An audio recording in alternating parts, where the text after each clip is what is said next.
بابا عمال يزعق لك ليه؟ عشان بتساعدي القطه؟ هو ما بحبهمش وهي اصلا تعبانه، فكل شويه عماله تكح وتعمل وكده، وانا مش قادره والله اعمل اي حاجه، وغير انها حامل كمان.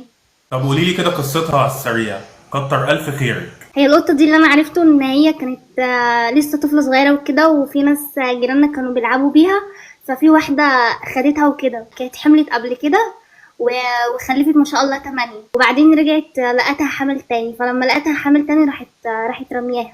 قربي على وشها كده. هي بتعمل كده ليه؟ مش عارفه تاخد نفسها؟ هي هي مش عارفة تاخد نفسها ومناخيرها مسدودة، فأنا اشتريت لها قطرة للمناخير وعمالة أنقط لها، بس هي مش عارفة، مفيش تحسن خالص. هي بعد جميلة الشكر والله والله. العظيم، بس أنا مش قادرة أعمل لها أي حاجة، مش عارفة أعمل إيه، أقسم بالله أنا خايفة بس بابا يرميها وكده، فهيبقى حرام بجد. يعني هي تعبانة وحامل، فأنا مش عارفة أعمل إيه.